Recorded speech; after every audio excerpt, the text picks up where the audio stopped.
당신이 운명이라 믿었던 완벽한 사람, 사실은 정교하게 설계된 덫이었다면 어떨까요? 찬란한 환상인 러브밤부터 처참한 파괴에 이르는 나르시시스트의 3단계 전술. 오늘 다크 심리학의 렌즈로 그들의 잔혹한 설계도를 파헤칩니다. 당신의 영혼을 갉아먹는 은밀한 공격을 멈추고 잃어버린 자아를 되찾아야 할 시간입니다. 이제 그 지옥 같은 연극의 막을 올립니다. 첫 번째, 나르시시스트의 파괴적 알고리즘. 우리는 오늘 인간 정신의 가장 어두운 구석, 그 중에서도 타인의 영혼을 착취하여 자신의 공허함을 채우는 포식자들, 나르시시스트의 심리적 설계도를 펼쳐보려 합니다. 당신이 겪었던, 혹은 지금 겪고 있을지도 모르는 그 지옥 같은 관계는 우연이 아닙니다. 그것은 정교하게 계산된 3단계의 파괴 공작입니다.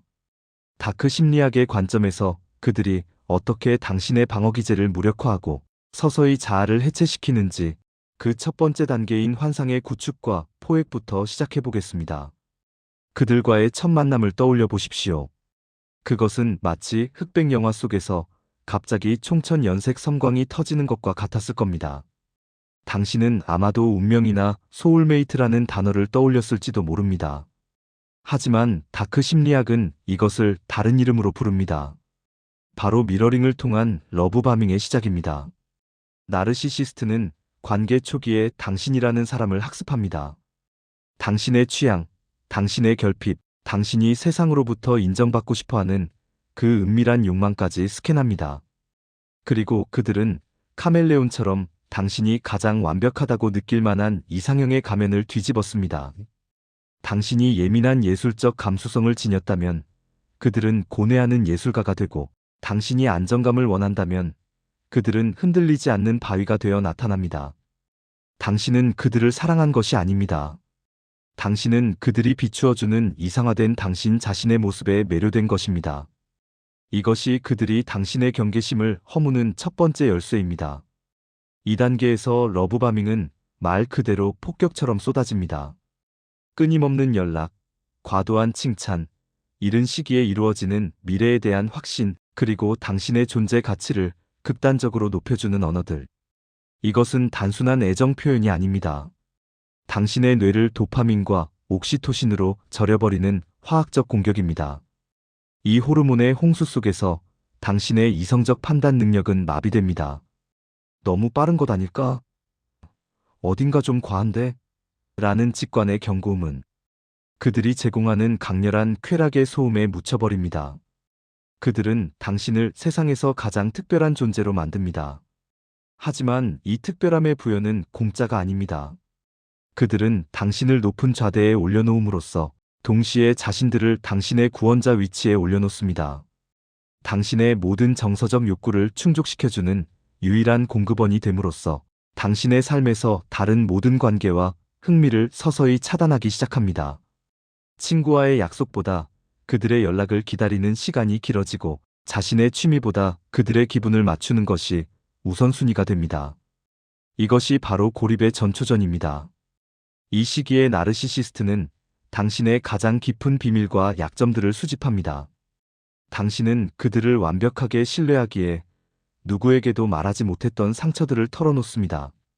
당신에게는 이것이 깊은 유대감의 증거이겠지만, 그들에게는 훗날 당신을 조종하고 무너뜨릴 때 사용할 치명적인 무기, 즉 데이터를 축적하는 과정일 뿐입니다.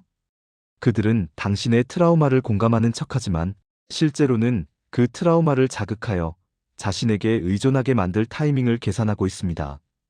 챕터 1의 끝자락에 서면 당신의 자아는 이미 그들에게 상당 부분 저당 잡힌 상태가 됩니다.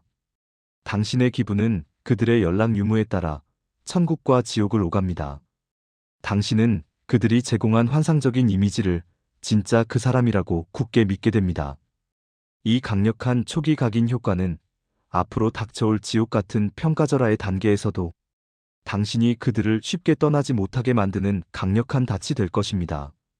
덫은 완벽하게 설치되었습니다. 당신은 스스로 걸어 들어갔고 이제 문은 닫혔습니다. 그들은 당신이 도망칠 수 없다는 확신이 들었을 때 비로소 가면을 벗을 준비를 합니다. 두 번째 챕터. 챕터 1의 황홀경은 끝났습니다. 무대에 막이 내리고 조명이 꺼진 뒤의 극장은 춥고 황량합니다. 이제 당신은 그들이 설계한 평가절하의 단계, 즉 서서히 진행되는 영혼의 독살 과정에 진입했습니다. 다크 심리학에서 이 단계는 가장 잔혹하면서도 가장 중독적인 구간입니다. 왜냐하면 당신은 아직도 챕터 1에서 보았던 그 환상적인 가면이 진짜 그 사람이라고 믿고 있으며 지금 벌어지는 이 지옥 같은 상황이 당신의 실수 때문이라고 착각하기 때문입니다. 그 시작은 미묘합니다. 그토록 완벽했던 그들의 눈빛에서 스치듯 지나가는 경멸을 목격하는 순간입니다. 당신이 열정적으로 이야기할 때 그들은 하품을 하거나 핸드폰을 봅니다. 당신을 세상의 중심으로 여기던 그 태도는 온데간데 없고 당신의 존재는 그들의 삶에 거치적거리는 소음처럼 취급받기 시작합니다. 당신은 당황합니다. 내가 뭘 잘못했나? 이것이 바로 그들이 기다리던 질문입니다. 당신이 스스로를 의심하기 시작하는 그 순간, 그들의 정신적 학대는 본격화됩니다. 2단계의 핵심 메커니즘은 간헐적 강화입니다.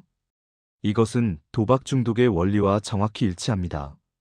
만약 그들이 매번 당신을 학대하기만 한다면 당신은 결국 도망칠 것입니다.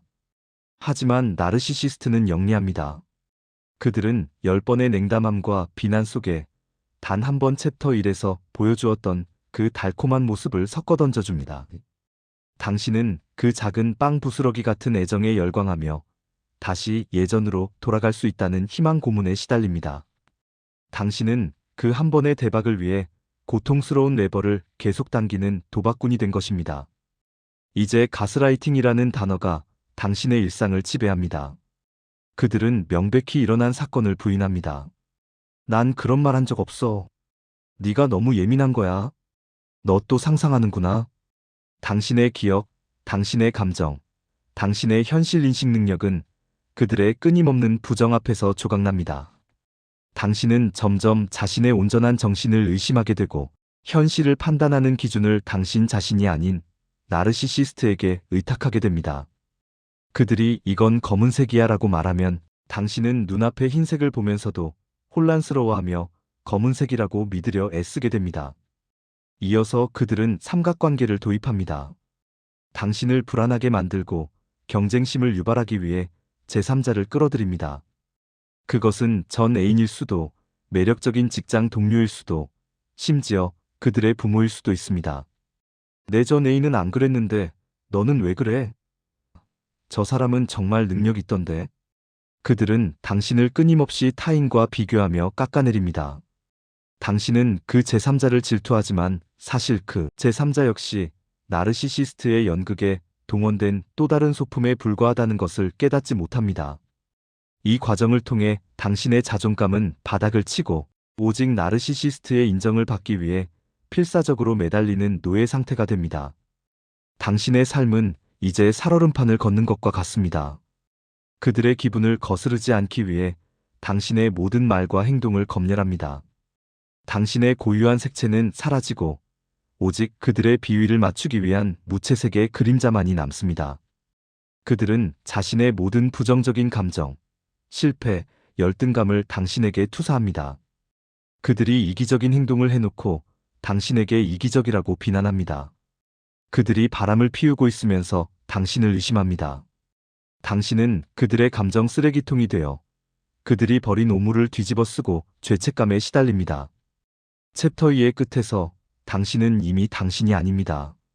챕터 1에 빛나던 사람은 사라졌고 불안과 자기 비판, 그리고 나르시시스트에 대한 병적인 의존으로 가득 찬 껍데기만 남았습니다. 당신은 지쳤지만 떠날 수 없습니다.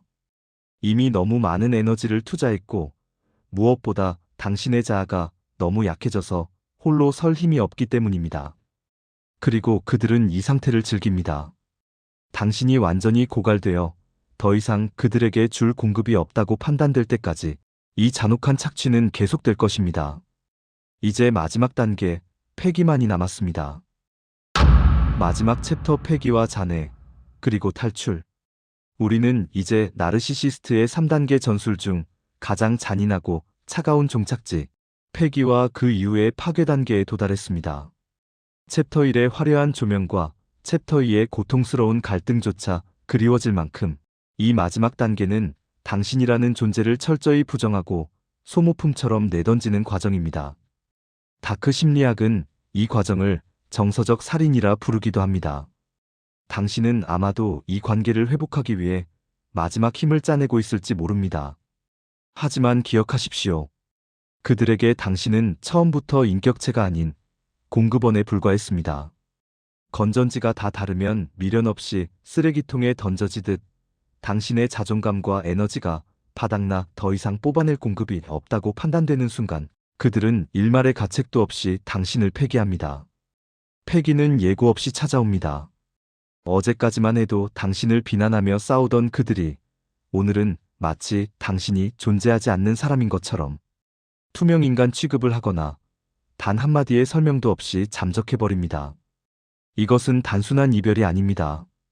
당신의 존재 가치를 영영으로 수렴시키는 고도의 심리적 폭력입니다.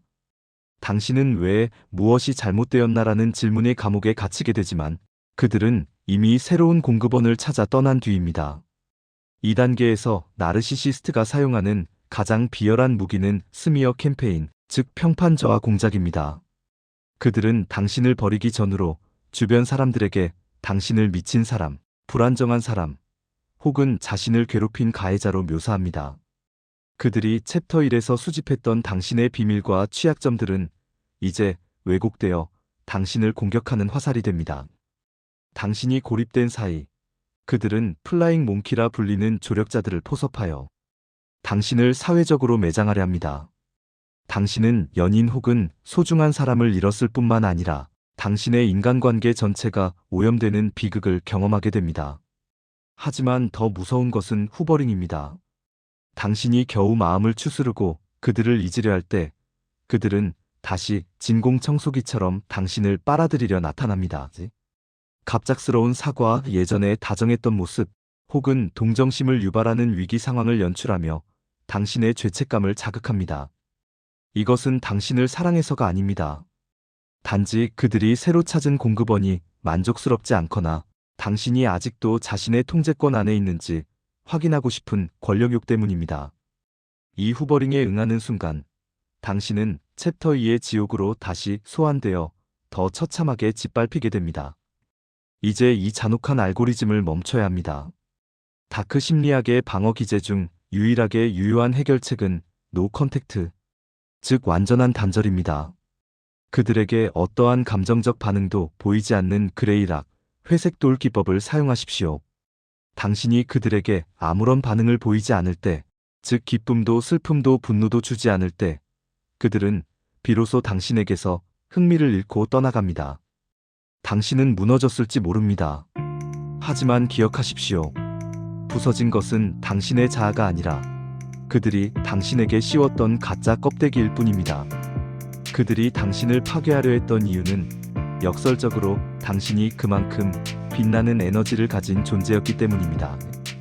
이제 그 빛을 그들을 위해 쓰지 말고 오직 당신 자신을 재건하는 데 사용하십시오. 잿빛 도서관은 당신이 이 어둠을 뚫고 나와 다시는 포식자들의 먹잇감이 되지 않는 단단한 내면을 갖게 되기를 기원합니다.